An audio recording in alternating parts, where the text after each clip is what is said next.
The morning Alexandra Montgomery learned of her fate, rain lashed against the windows of Montgomery Hall with such ferocity it seemed the heavens themselves protested what was to come. She stood in her father's study, still wearing her riding habit, mud-splattered and improper, having been summoned directly from the stables. Her dark hair had escaped its pins during her morning gallop, wild tendrils framing a face flushed with exertion and, increasingly, with fury. Charles Montgomery, the Marquis of Ashford, sat behind his mahogany desk like a judge preparing to deliver sentence.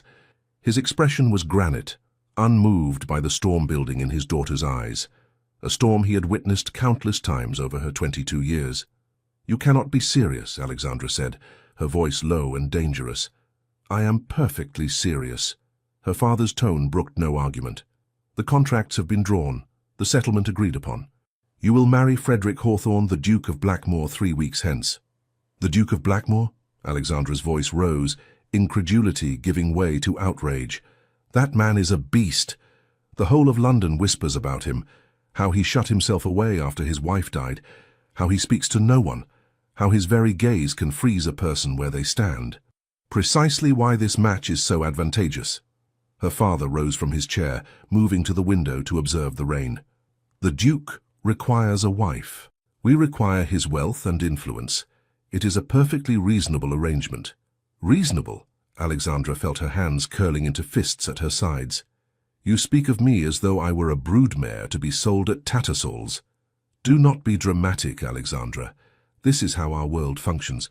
Your mother and I were matched by our parents, and we have enjoyed a perfectly adequate marriage." Adequate. The word tasted bitter on her tongue. How wonderfully romantic. Her father turned, his eyes hard. "You are 22 years old. You have refused every suitable gentleman who has shown interest. Lord Pemberton, the Earl of Essex, even Sir Thomas Wainwright, who was genuinely fond of you. Lord Pemberton is a pompous boor who speaks only of his hunting dogs. The Earl of Essex has the wit of a fence post. And Sir Thomas," Alexandra paused, her voice dripping with disdain, "believed a woman's sole purpose was to ornament a man's drawing-room and produce heirs with maximum efficiency and minimum conversation." "And what, pray tell, do you believe a woman's purpose to be?" The question hung in the air between them like a challenge. "I believe," Alexandra said slowly, deliberately, "that a woman should have some say in her own destiny. That she should be more than property exchanged between men for profit." Her father's jaw tightened. "Those are dangerous thoughts, daughter, the kind of thoughts that lead to spinsterhood and scandal. Is that what you wish? To become a cautionary tale whispered about in drawing-rooms? Poor Alexandra Montgomery, too wild and opinionated to secure a husband?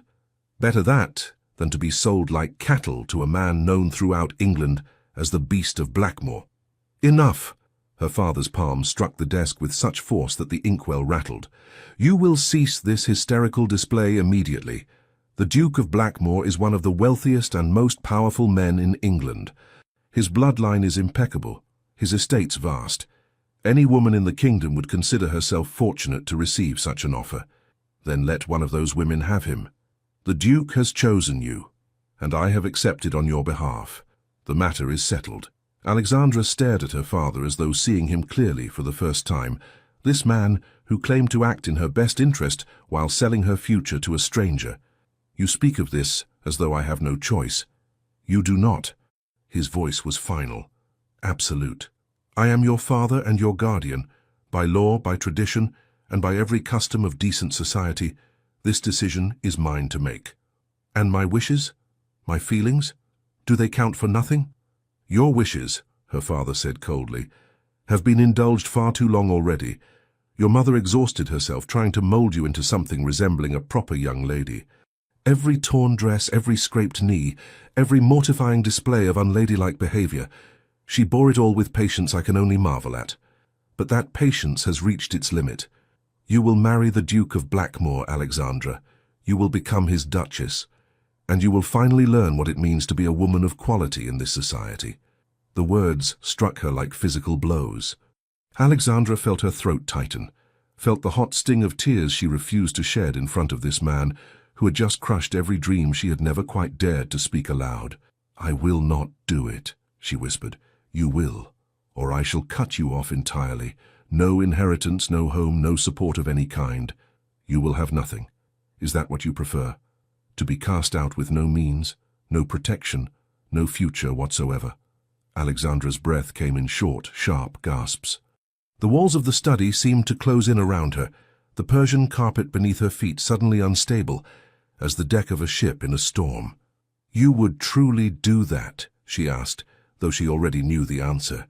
You would cast me out, your own daughter, for refusing to marry a man I have never even met? I would do what is necessary to ensure you do not destroy yourself through sheer stubborn foolishness. Her father returned to his desk, sitting down with an air of weary finality. You have 3 weeks to reconcile yourself to your new circumstances. I suggest you use that time to adjust your expectations and your attitude. The Duke of Blackmore is not a man who tolerates disobedience. How perfectly splendid, Alexandra said, her voice shaking with suppressed rage. A tyrant for a husband, just what every woman dreams of. That will be quite enough. You are dismissed. Alexandra did not move. She stood there staring at her father, memorizing his face, this man who valued wealth and position above his own child's happiness. Then, without another word, she turned on her heel and strode from the study, her spine rigid, her head high. She would not give him the satisfaction of seeing her break. Not yet. The following days passed in a blur of preparation that felt more like a funeral procession than wedding planning. Alexandra's mother, Lady Catherine Montgomery, fluttered about with swatches of fabric and sample invitations, her voice a constant stream of anxiety about seating arrangements and menu selections, and whether the Duke preferred hothouse roses or peonies. Alexandra endured it all with a frozen politeness that alarmed her mother more than her previous outbursts had.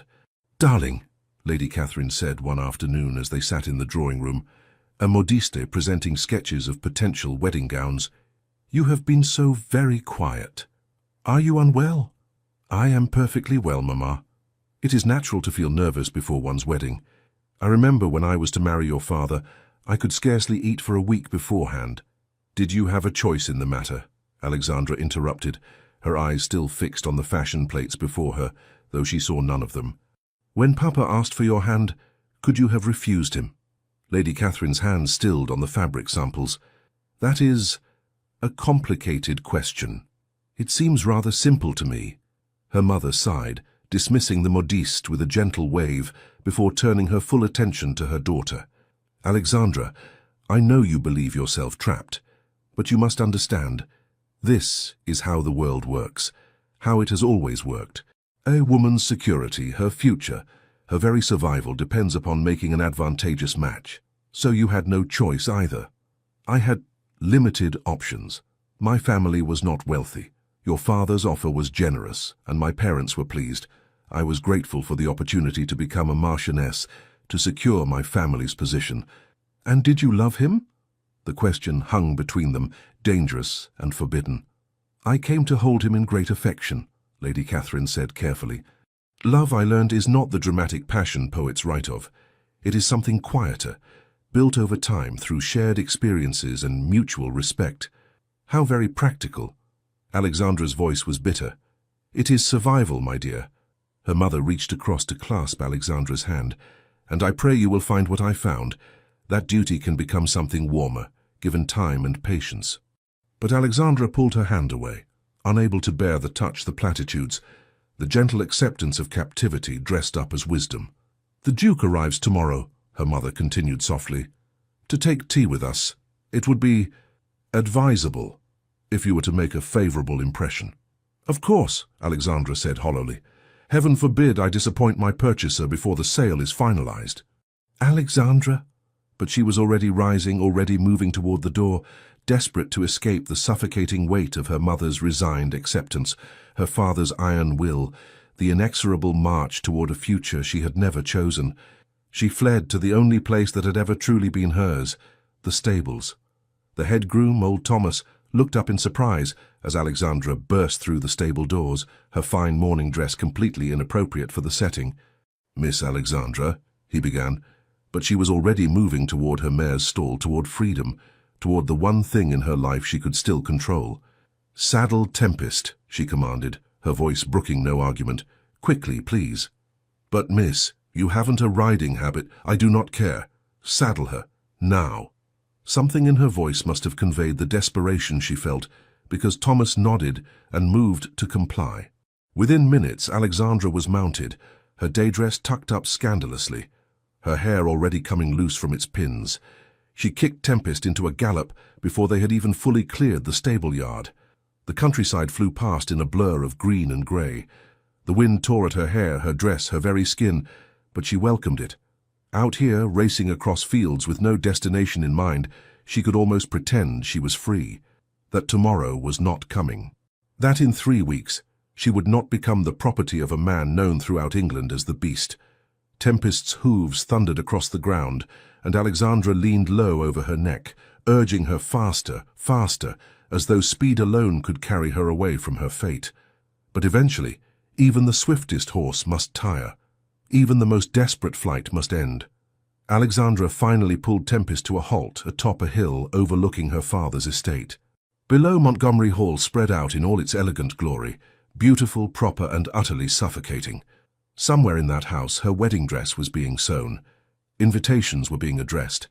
A future was being carefully constructed without any input from its principal participant.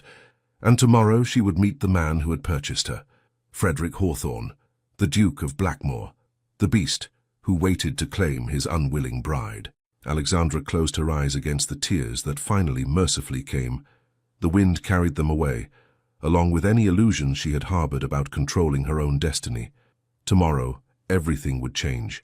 Tonight, she would grieve for the life she would never have. The Duke of Blackmore arrived precisely at 3 o'clock as promised. Alexandra watched from her bedroom window as the impressive black carriage, bearing the Blackmore coat of arms in gold leaf, rolled up the curved drive of Montgomery Hall. Even the conveyance seemed ominous, she thought bitterly, all dark elegance and restrained power. A footman rushed to open the carriage door, and Alexandra held her breath as a tall figure emerged. Frederick Hawthorne was not what she had expected. The rumours had painted him as some Gothic horror, a monster in human form.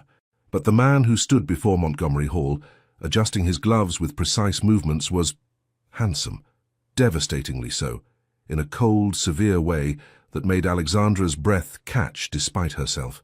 He was tall, well over 6 feet, with broad shoulders that filled his impeccably tailored coat.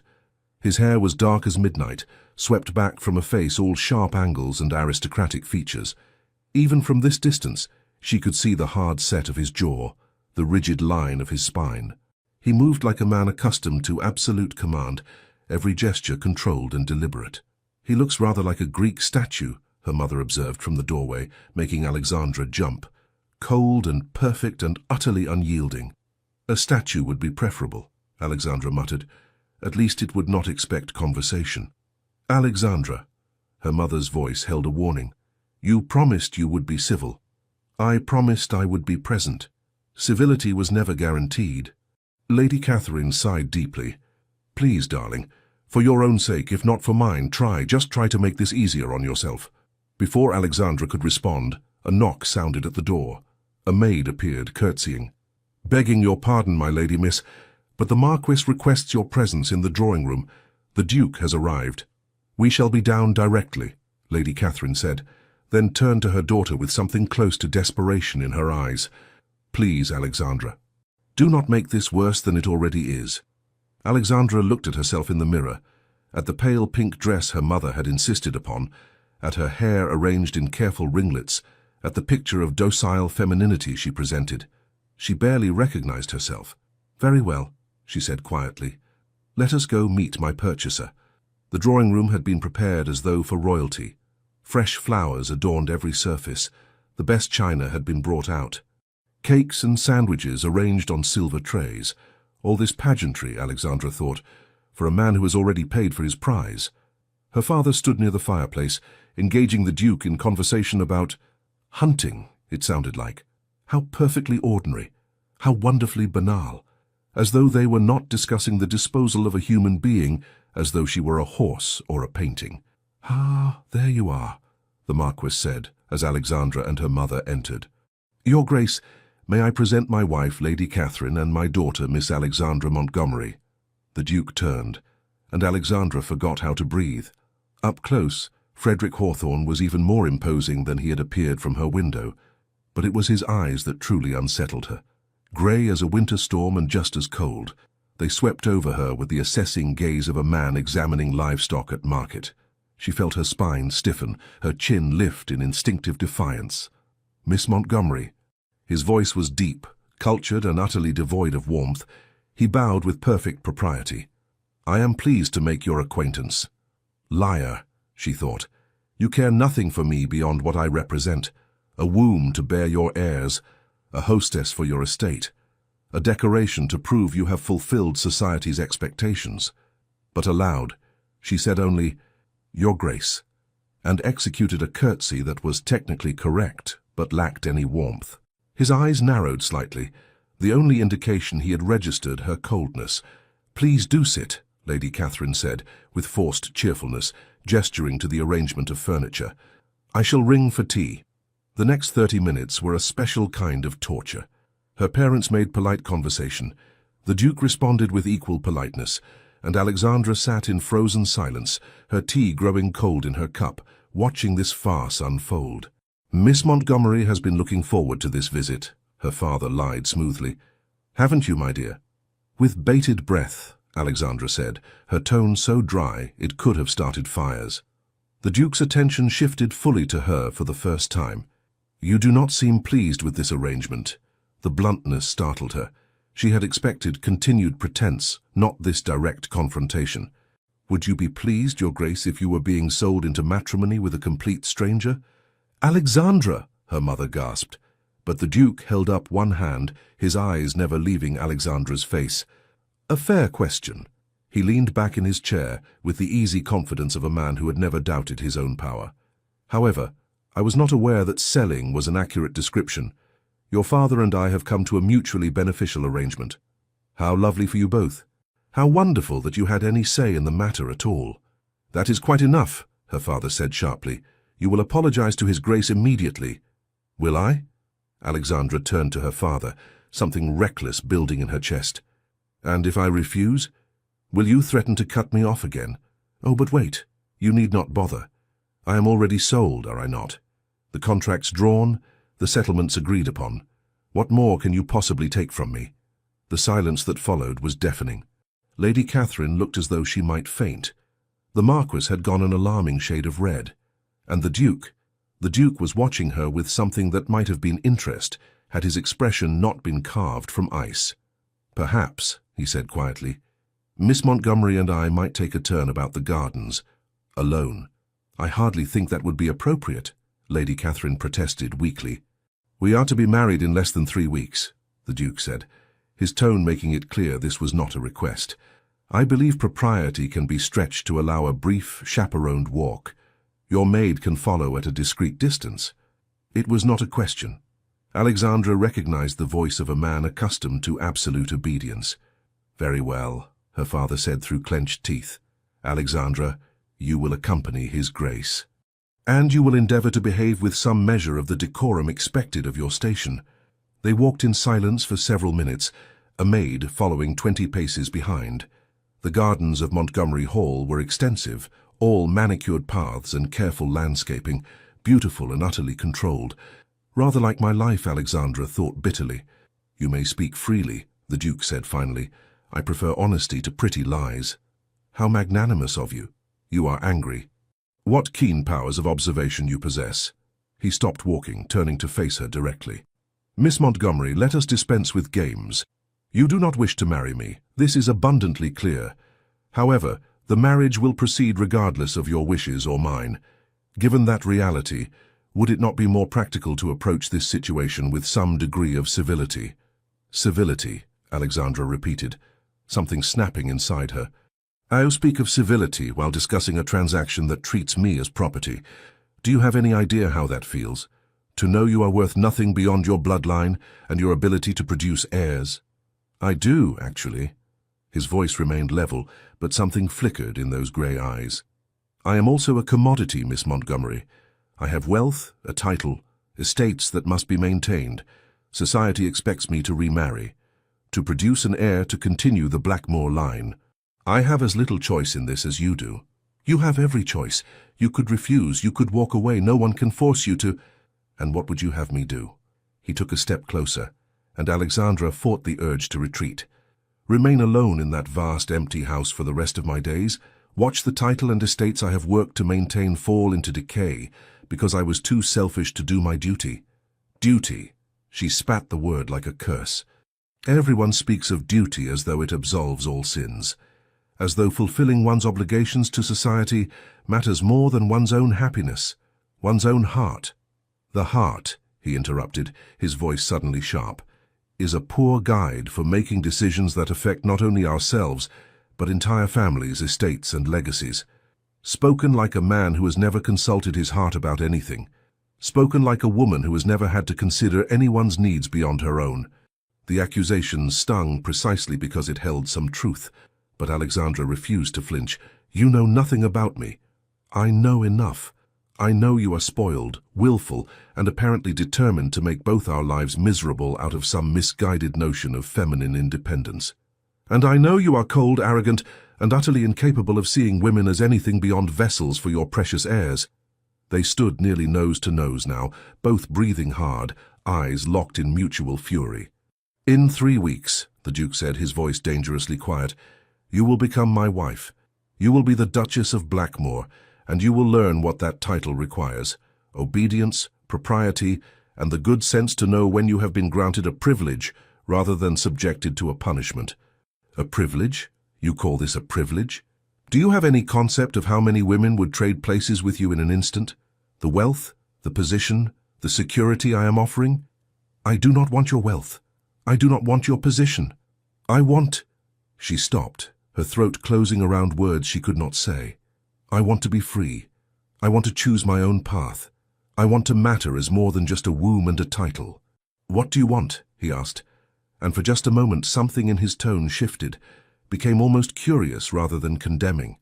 Alexandra looked away, unable to bear that penetrating gaze any longer. It does not matter what I want.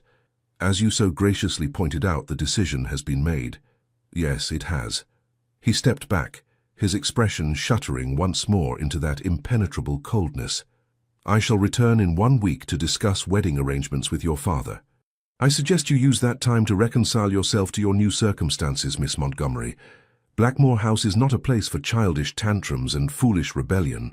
And what is it a place for, Your Grace? Misery, resignation, the slow death of every hope and dream one has ever dared to hold? It is a place, he said quietly, where duty comes before all else. The sooner you accept that, the easier this will be for both of us. He bowed, perfectly, coldly proper, and strode back toward the house, leaving Alexandra standing alone among the roses, her hands trembling with rage and something else she could not name. This was the man she would marry, this cold, imperious stranger who spoke of duty and legacy, and saw her as nothing more than a necessary inconvenience. Heavens above, she thought. What have I done to deserve such a fate? But the gardens offered no answer, and the roses, beautiful and carefully pruned, only reminded her that even nature itself was tamed and controlled within these walls, just as she would be. In 3 weeks she would enter Blackmore House as its Duchess, and she had no idea how she would survive it. The wedding took place on a grey morning in late March, under skies that threatened rain, but never quite delivered. Alexandra went through the ceremony, as though observing it from a great distance. Some other woman standing at the altar in a dress of ivory silk, some other woman speaking vows she did not mean to a man whose ring felt like a shackle on her finger. Frederick Hawthorne became her husband, with the same cold precision he brought to everything else. His voice never wavered as he promised to honor and cherish her. His hand was steady as he slipped the wedding band onto her finger. And when the vicar pronounced them man and wife, his kiss was brief, perfunctory, and utterly devoid of feeling. Well, he murmured against her lips, too quietly for anyone else to hear. It is done. Yes, Alexandra thought, it is done, and I am well and truly trapped. The wedding breakfast passed in a blur of faces and forced smiles. Guests offered congratulations she did not want. Her mother wept with what might have been joy or might have been sorrow. Alexandra could not tell and found she did not much care. Her father looked satisfied, like a man who had just concluded a profitable business transaction, which, she supposed, he had. The Duke, her husband now, heaven help her, stood beside her throughout, accepting well-wishes with aristocratic grace. He introduced her to what seemed like half of England's nobility, and Alexandra smiled until her face ached and curtsied, until her knees protested and spoke in light, pleasant tones that sounded nothing like her own voice. "You play the role well," Frederick observed as they finally took their seats for the wedding breakfast.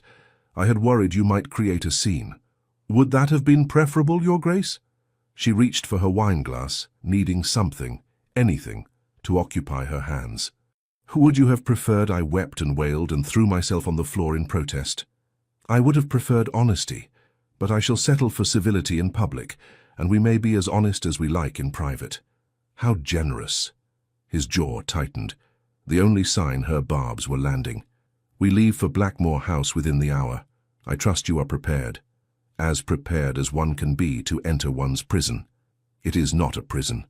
It is one of the finest estates in England." "Then why," Alexandra asked quietly, "does everyone speak of it as though it were a tomb?" For just a moment something flickered across his face. Pain, perhaps, or memory, but it vanished so quickly she might have imagined it. "Because," he said finally, "people enjoy dramatic stories, and a widower living alone in a vast house makes for excellent gossip." "Was she very beautiful? Your first wife?" The question surprised them both. Alexandra had not meant to ask, had not wanted to know. But now that the words were out, she found herself genuinely curious about the woman who had held this position before her. "Yes," Frederick said, his voice carefully neutral. "Catherine was considered a great beauty." "And did you love her?" "That," he said, rising abruptly, "is not a topic I care to discuss, particularly not at our wedding breakfast." He offered his hand. "Come, the carriages are ready." Alexandra accepted his hand, because she had no choice, allowing him to lead her from the dining room, through corridors full of guests who smiled and whispered, out to where the Blackmore carriage waited, the same ominous black conveyance that had delivered him to Montgomery Hall 3 weeks ago. Her mother embraced her at the carriage door, whispering fierce instructions about duty and patience and making the best of one's circumstances. Her father kissed her forehead with something that might have been affection or might have been relief. And then she was inside the carriage, watching Montgomery Hall, the only home she had ever known, grow smaller and smaller through the window until it vanished entirely. She was alone with her husband, her stranger, her captor. They travelled in silence for nearly an hour before Frederick spoke. "Blackmore House is approximately 2 hours from London. The estate encompasses over 10,000 acres. There are tenant farms, villages, extensive grounds. You will find it substantial." "How lovely." Alexandra continued staring out the window at countryside that seemed to grow more desolate with each passing mile. "As Duchess, you will have certain responsibilities. The household staff will require direction. There are social obligations, charitable works expected of your position. I am well aware of what is expected of a Duchess, Your Grace." "Frederick." She turned to look at him, startled. "What?" "My name is Frederick. You are my wife. You may use it. Would you prefer I did?" He considered this with the same serious attention he seemed to apply to everything. "I would prefer we not spend the next 40 years addressing each other with such formality. So, yes, I would prefer it." "Very well." "Frederick." The name felt strange on her tongue, too intimate for this stranger beside her. "And you may call me Alexandra, I suppose. Since you own me now, you might as well use my Christian name." "I do not own you." "Do you not?" "The law says otherwise. Upon marriage, I became your property in every way that matters. My money, my possessions, even my own body, all legally yours now." "That is not how I view our arrangement." "How convenient for you that you may choose how to view a situation that benefits you entirely." Frederick's hands tightened on his knees. "You are determined to be miserable. I am determined to be honest. You said you preferred it, did you not?" "I said I preferred it to pretty lies. I'm beginning to reconsider that position." Despite herself, Alexandra felt her lips twitch with something that might have been amusement had the situation been less dire. "Truth is uncomfortable, is it not? So much easier to pretend we are both delighted with this arrangement." "I never claimed to be delighted. Yet you pursued it nonetheless. Because it was necessary, because I have responsibilities that extend beyond my own personal preferences.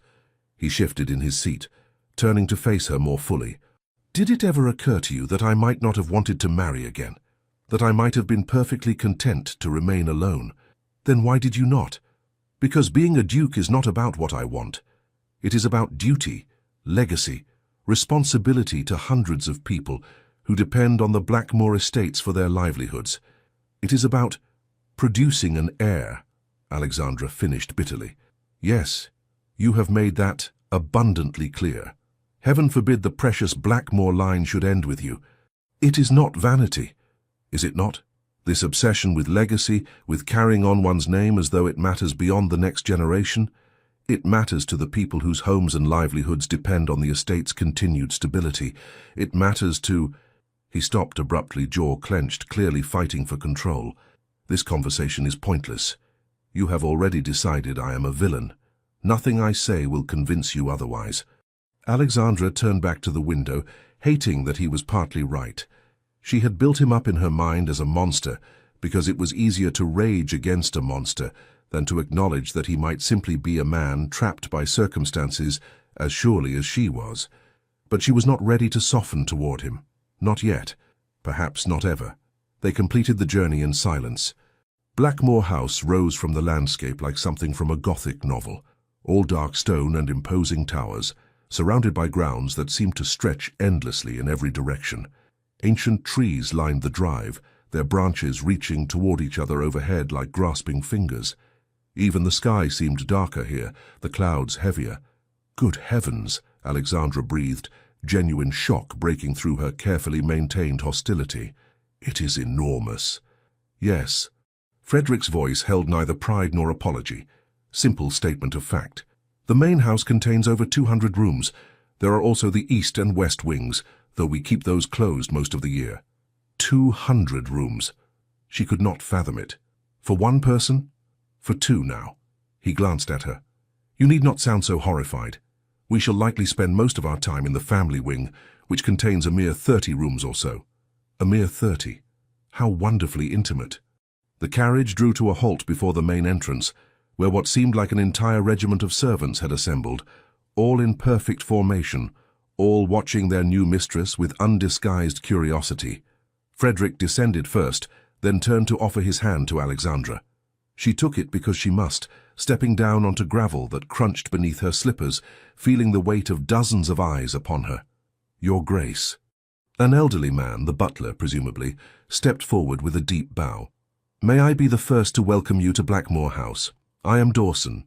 I have served the Blackmore family for 43 years, and I am at your complete disposal.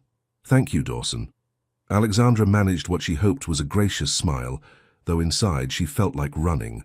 Running far and fast, back to anything familiar, anywhere that did not feel quite so much like entering a beautiful tomb. Mrs. Blackwood will show you to your chambers, Frederick said, indicating a stern-looking woman in housekeeper's black. You may wish to rest before dinner. The journey can be taxing. Where will you be? Alexandra asked, then immediately regretted showing any interest in his whereabouts. I have estate business requiring attention. I shall see you at dinner, 8 o'clock. Do not be late. It was not a request. Alexandra watched him stride away, already issuing orders to a man who must have been his steward, already absorbed in matters that had nothing to do with her.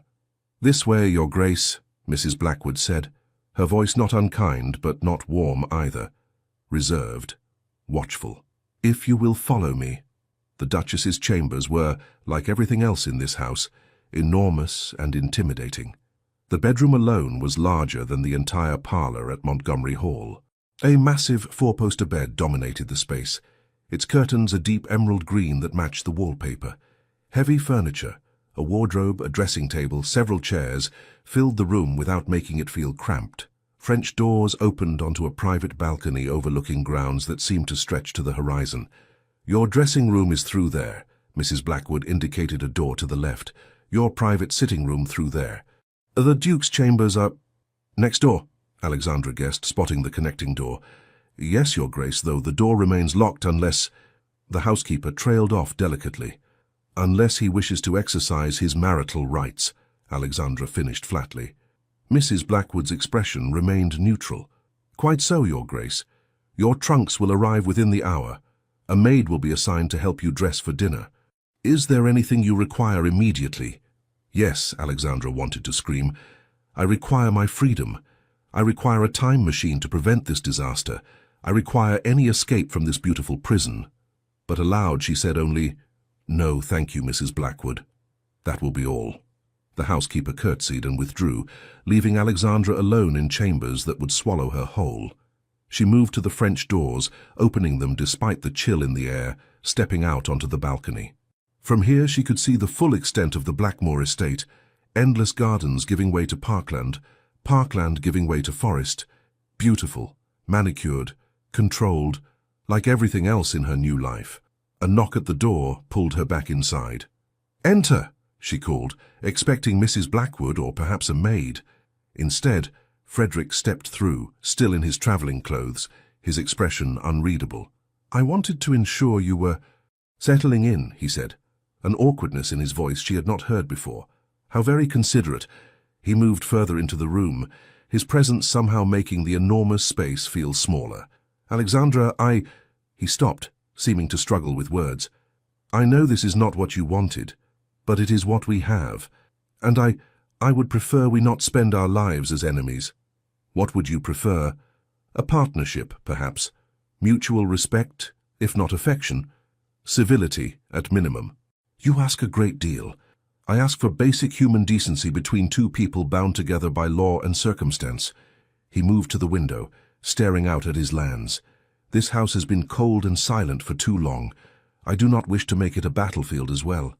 Something in his voice, a weariness, a loneliness, made Alexandra pause, made her look at him properly for the first time since the wedding. He looked tired, genuinely, deeply tired. Not just physically, but tired in a way that suggested years of carrying burdens alone. "Why did you choose me?" she asked quietly. "Of all the women available, why me specifically?" He turned to face her, and for once his expression was open, unguarded. "Because you were alive. Because when I saw you at the Hendersons' ball 6 months ago, you do not remember, but I was there, and I saw you laughing with your friends, arguing with some young lord about politics, being so vibrantly, fiercely yourself. I thought—" He paused, something vulnerable flickering across his face. "I thought that perhaps someone with that much life in them might bring some warmth back to this place." Alexandra stared at him, utterly thrown. "You chose me because I was alive? I chose you because you seemed incapable of pretense, because you were honest even when honesty was inconvenient, because this house has been filled with ghosts and silence for too long, and I thought—" He trailed off, looking away. "I thought perhaps you might chase some of the darkness away. So I am to be your source of light." Anger flickered back to life. "A decorative candle to brighten your gloomy house? That is not what I meant, is it not? You speak of warmth and life as though I exist solely to improve your circumstances. Did you ever consider what I might want, what I might need?" "Of course You did not. You cannot. Because to you I am not a person with my own dreams and desires. I am a solution to your problem, a means to an end." She felt tears threaten and forced them back through sheer will. "I will not be your light, Frederick. I will not chase away your darkness. I am not responsible for your happiness or the warmth of this God-forsaken house." "I never said you were—" "Then what are you saying? What exactly do you want from me?" "I want—" He stopped, seeming as surprised by the question as she was by his earlier confession. "I want peace. I want to walk through my own home without feeling like a ghost haunting it. I want to sit down to dinner with another human being and have a civil conversation. I want to stop being so damned alone all the time." The raw honesty in his voice stripped away her anger, leaving behind something more complicated. He was lonely. This cold, arrogant duke, he was desperately, achingly lonely. "I cannot fix that for you," Alexandra said softly. "I cannot be what you need me to be. I can barely manage to be what I need myself to be." "I know." He moved toward the door, his shoulders slumping in defeat. "I apologize for disturbing you. Please rest. Dinner at 8. He was nearly to the door when Alexandra heard herself say, "Frederick." He turned, hope flickering in those grey eyes. "I shall try," she said, the words costing her more than she expected. "I cannot promise to make this easy, but I shall try not to make it deliberately difficult." It was the smallest olive branch imaginable. But his expression transformed, something almost like gratitude crossing his features. "That is all I ask," he said quietly. And then he was gone, the door closing softly behind him, leaving Alexandra alone with the uncomfortable realization that her husband might be less monster and more man than she had wanted to believe, which somehow made everything infinitely more complicated. Dinner that first night at Blackmore House was an exercise in careful civility. They sat at opposite ends of a dining table that could easily have seated 30, an absurd expanse of polished mahogany between them, served by silent footmen who appeared and disappeared like phantoms. Alexandra had changed into an evening gown of deep blue, one her mother had insisted upon, saying it brought out her eyes.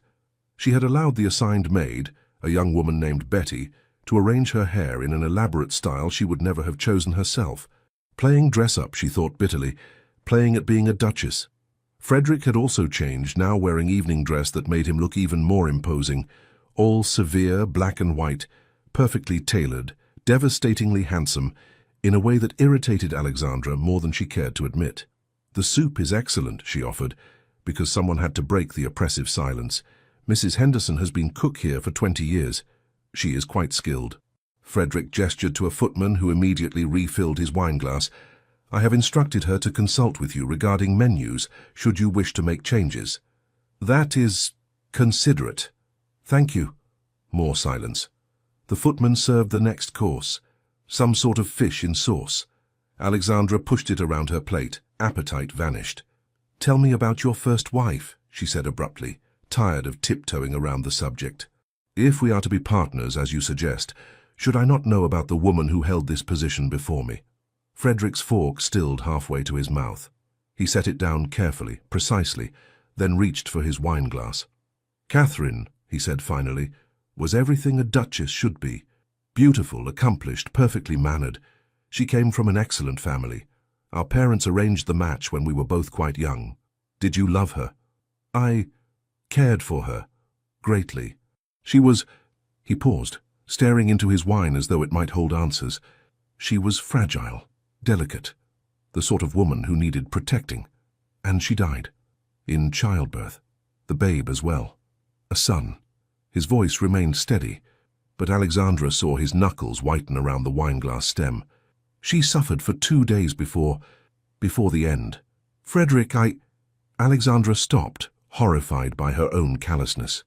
"I'm so sorry. I should not have pushed—" "No."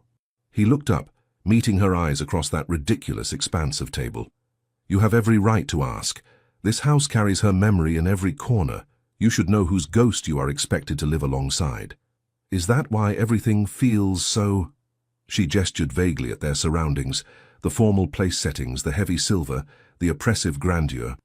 "So carefully preserved? As though time stopped the day she died? Perhaps?" He set down his wineglass with a decisive click. "After she passed, I could not bear to change anything. It felt like erasing her somehow, like admitting she had truly gone."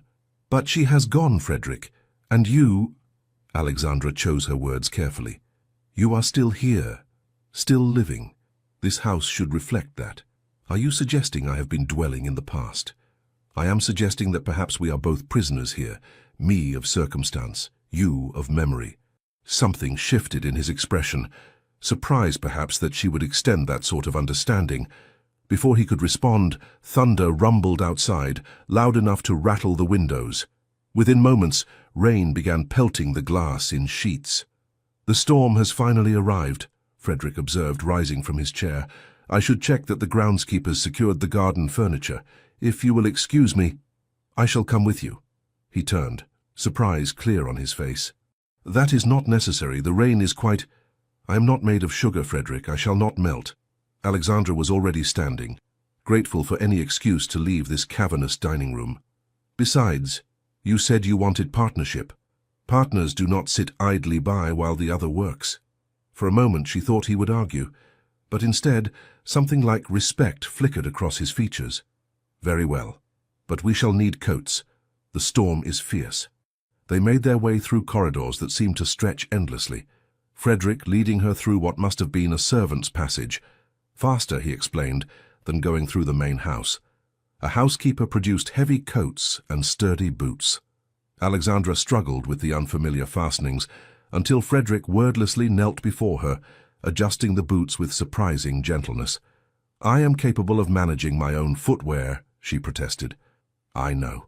But these buckles are tricky, and we are in rather a hurry."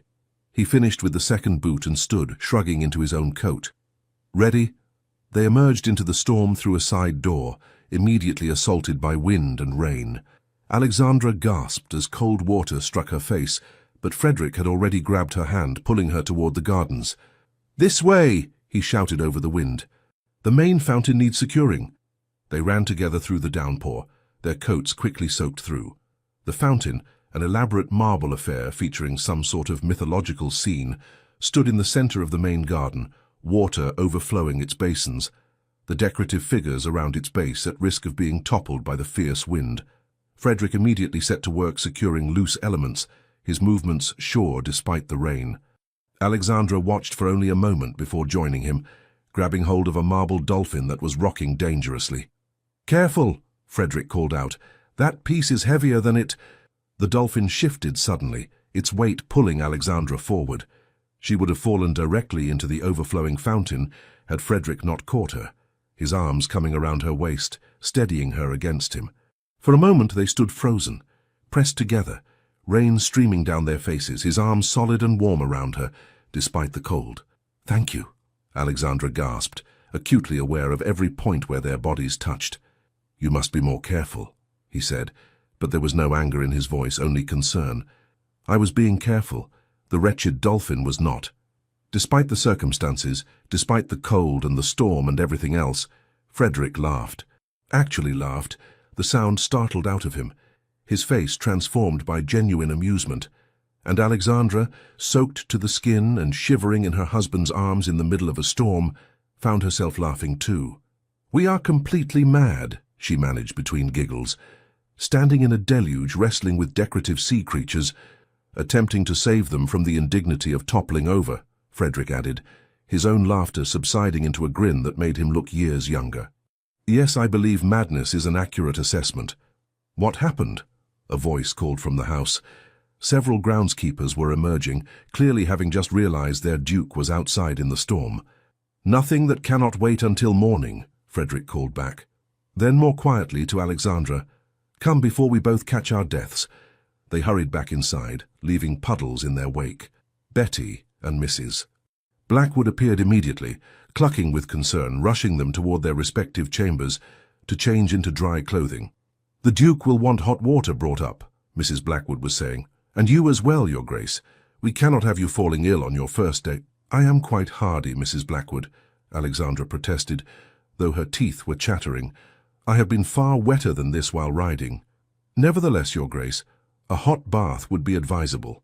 An hour later, bathed and dressed in a warm nightgown with a wrapper over it, Alexandra sat before the fire in her private sitting room, a cup of hot tea warming her hands.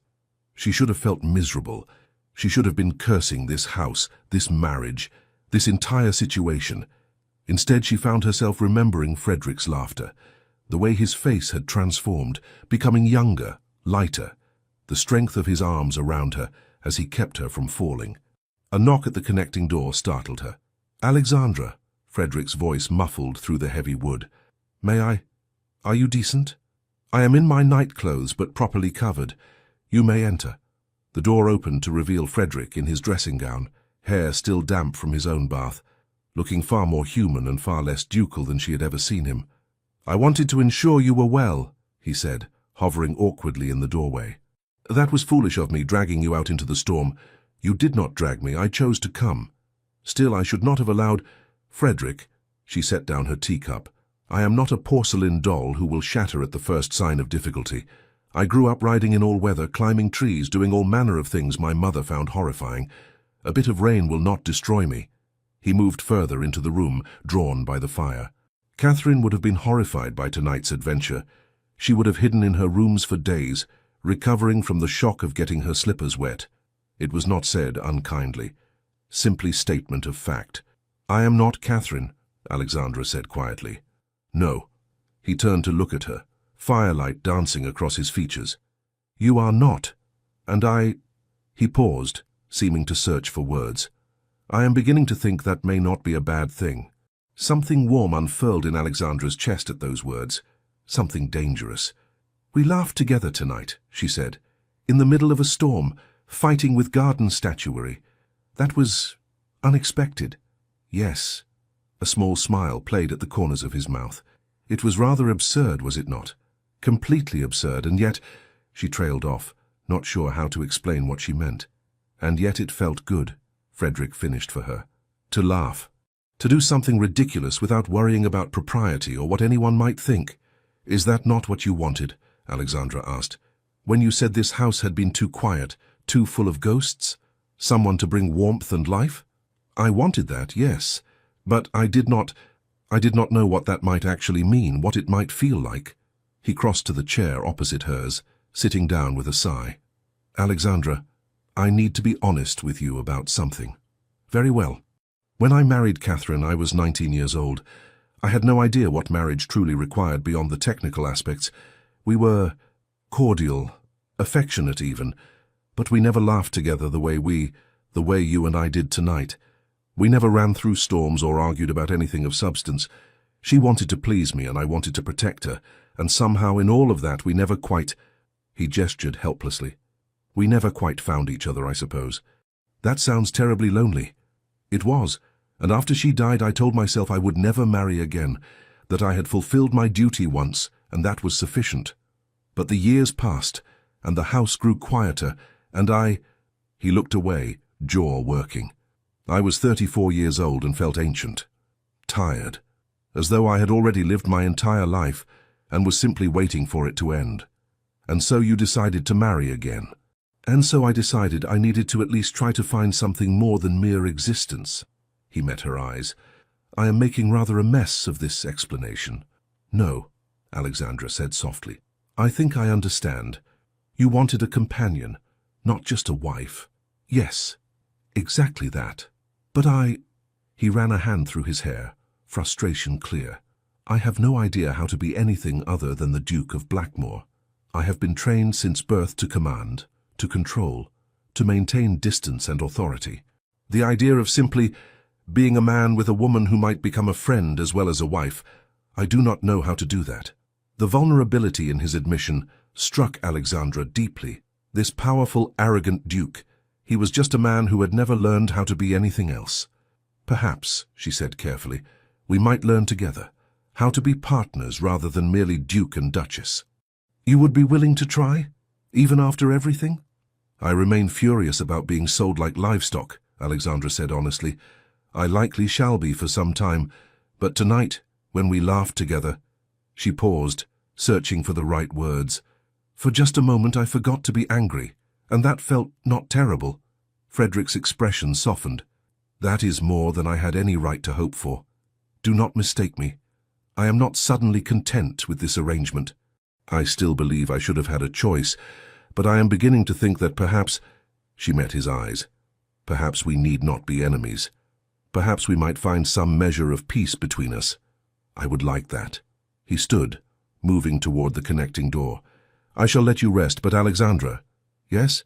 Thank you for tonight, for laughing with me, even though you had every reason not to."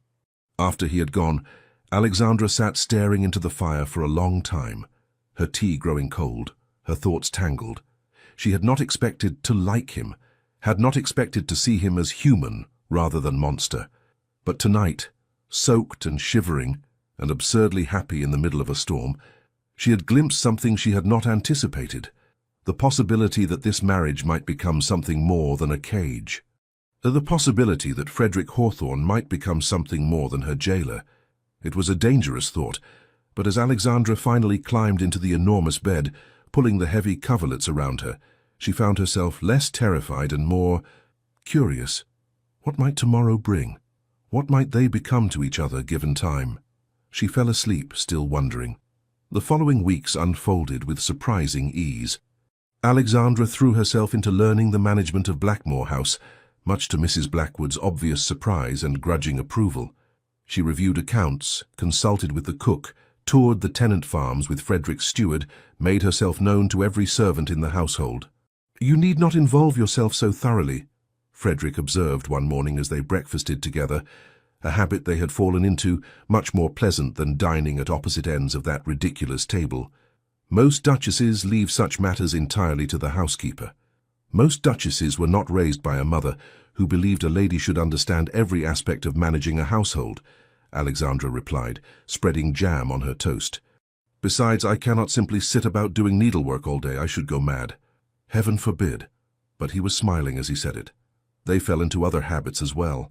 Evening walks through the gardens when weather permitted, reading together in the library after dinner, each absorbed in separate books but companionably close. Conversations that grew increasingly easy, increasingly honest.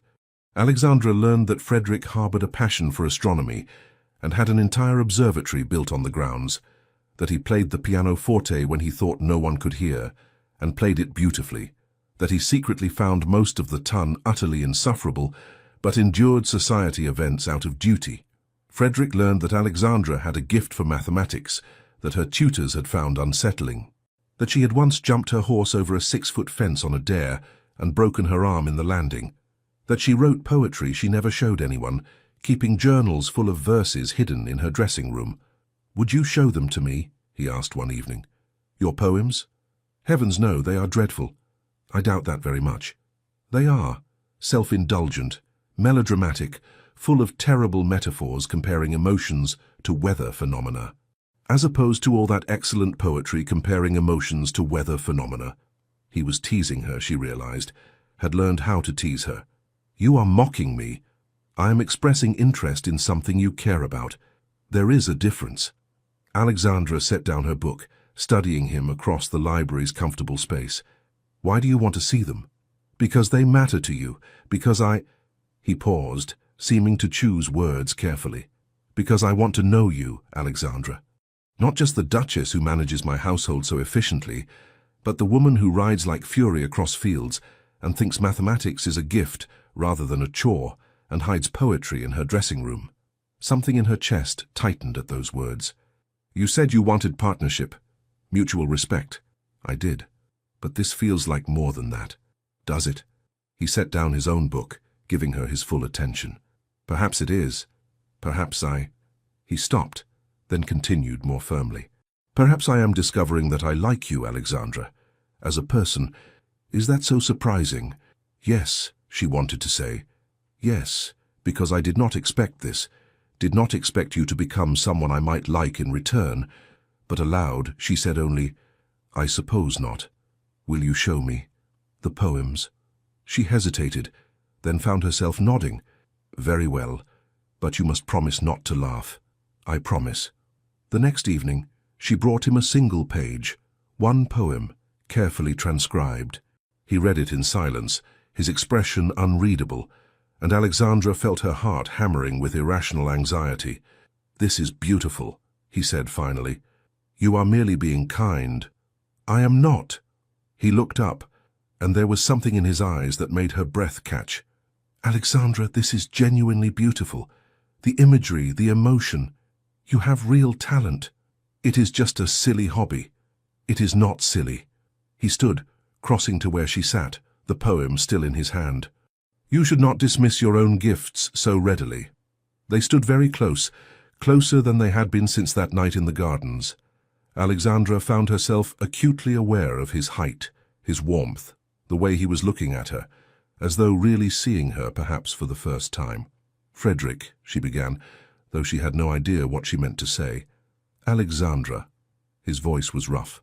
"I need to tell you something." "What is it?" He seemed to struggle with himself, some internal battle playing out across his features.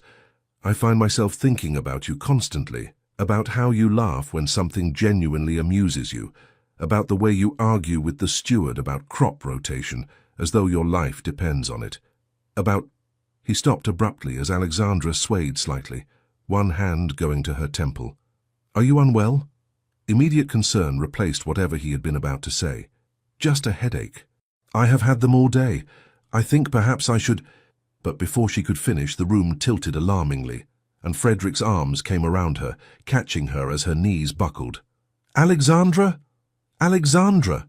She tried to respond, but darkness was pulling at her, and suddenly she was elsewhere, Catherine's face pale and sweating, screaming in agony. Blood, so much blood. Frederick's voice, younger, desperate. "Save her. Please. You must save her." But there was no saving her. No saving either of them. "Alexandra!" She came back to herself with a gasp, finding herself cradled against Frederick's chest as he carried her swiftly through corridors she barely recognized. "What happened?" she managed. "You fainted. I am taking you to your chamber. We shall send for the physician." "No." She gripped his coat. "No, I am well. I saw something. A memory, I think. Yours, not mine." He had reached her chamber, pushing through the door with his shoulder, laying her gently on the bed. "What are you talking about?" "Catherine. I saw her dying. Saw you there. Helpless." Alexandra looked up at him, still disoriented. It was so vivid, as though I had been there myself. All color drained from Frederick's face. That is not possible." "Nevertheless, it happened." She struggled to sit up, but he pressed her gently back down. "Rest, please. I shall send Betty to stay with you." "Frederick, wait!" But he was already moving toward the door, his shoulders rigid, his entire body radiating tension. "I am sorry," she called after him. "I did not mean to. Whatever that was, I did not mean—" The door closed behind him, leaving Alexandra alone with Betty, who had appeared as though summoned, her face full of concern. "Are you well, Your Grace? Shall I fetch Mrs. Blackwood?" "No, Alexandra pressed her hands to her face, trying to understand what had happened. The headache was gone, but the memory, if that was what it had been, remained vivid and terrible. She had seen Frederick's first wife die, had felt his anguish as though it were her own. How was that possible? And why had it frightened him so thoroughly? Frederick did not come to breakfast the next morning, or dinner that evening. For 3 days he avoided her completely, conducting estate business and taking his meals in his study. Alexandra felt his absence like a physical ache, which was absurd. She had not wanted this marriage, had resented him for weeks. Why should she miss him now? But she did. Miss his dry observations about the more ridiculous members of society. Miss the way he listened when she spoke, as though her opinions genuinely mattered. Miss the warmth of his rare smiles. On the 4th day, she decided enough was enough. She found him in the library, surrounded by ledgers, his face drawn and tired. "This is ridiculous," she announced without preamble. "Whatever frightened you about what I saw, we must discuss it." "There is nothing to discuss." "Is there not? You have been hiding from me for 4 days. I have been attending to estate business. You have been running away like a coward." The word hung in the air between them. Frederick stood slowly, his expression dangerous. "You would do well to remember to whom you are speaking. I am speaking to my husband, who promised me partnership and honesty, and has instead been hiding like a frightened child. I am not frightened." "Then what are you?" Alexandra moved closer, refusing to be intimidated. "Because from where I stand, you look absolutely terrified." "You claim to have seen my wife die," he said, his voice low and intense.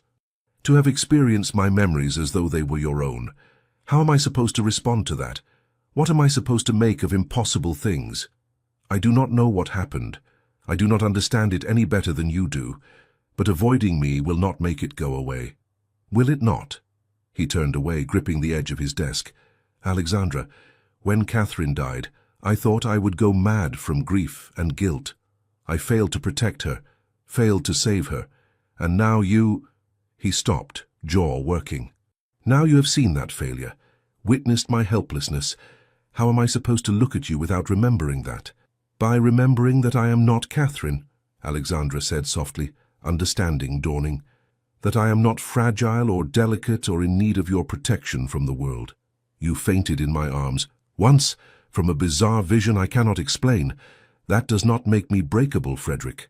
She was breakable, and I broke her. By being what I am, by requiring an heir, by—" "Stop!" Alexandra crossed to him, turning him forcibly to face her.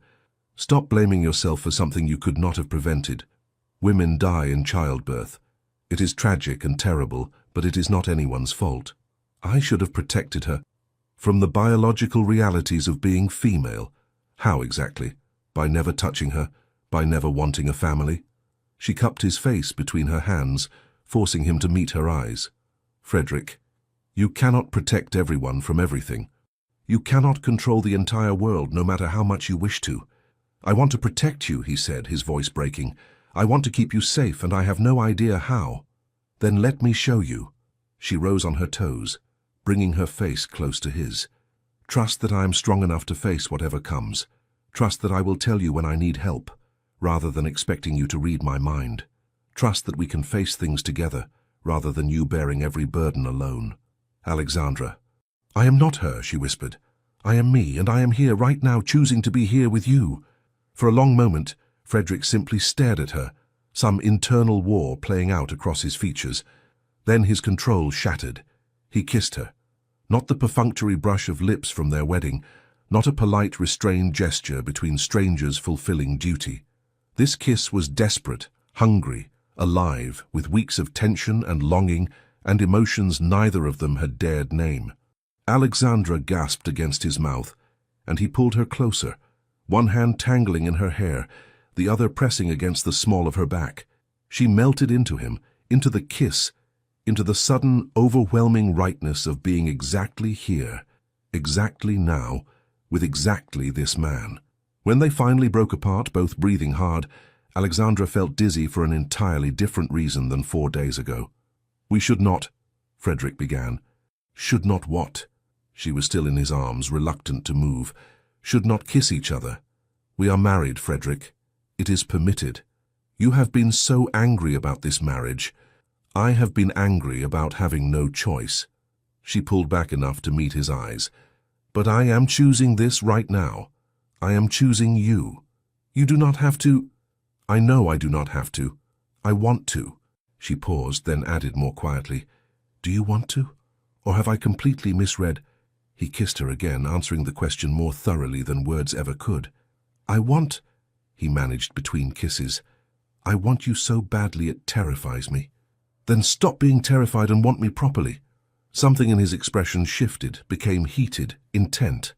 Here? Now. Why not? Alexandra was already reaching for the buttons of his waistcoat, years of frustration and attraction, and denied feeling suddenly demanding outlet. Unless you would prefer to maintain propriety and... He lifted her onto the desk, scattering ledgers and papers without care, kissing her with renewed intensity. Damn propriety. How very unducal of you, she laughed against his mouth. You make me forget to be a duke, he said, and there was wonder in his voice. You make me forget everything except that I am a man, and you are the most extraordinary woman I have ever known.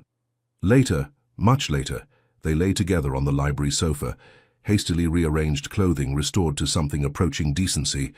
Alexandra nestled against Frederick's chest, listening to his heartbeat. That was, she began. Yes, very, quite. They dissolved into laughter, the tension of weeks finally, blessedly broken. I am still angry, Alexandra said eventually, feeling she should make this clear. About being sold like property, about having no choice in this marriage. I know, but I am also... She paused, searching for words. I am also beginning to think that perhaps, despite the terrible circumstances, I may have landed somewhere not entirely horrible. High praise indeed, he said dryly, but his arms tightened around her. Give me time. I may upgrade you to actually rather pleasant eventually. I shall count the days. They fell silent, comfortable now in a way they had not been before. Outside, rain had begun falling again, pattering against the windows, but this time the sound was soothing rather than ominous. Frederick? What if we could choose this? Not the marriage itself, which was decided for us, but what we make of it, what we become to each other. She tilted her head to look up at him. What if we chose each other now with full knowledge and clear eyes? He studied her face with an intensity that made her breath catch. Are you asking me to court you, Alexandra, after we are already married? I suppose I am. Is that terribly silly? It is the least silly thing I have ever heard. He brushed a strand of hair from her face with surprising tenderness. Very well then. Lady Alexandra Hawthorne, Duchess of Blackmore, would you do me the honor of allowing me to court you properly?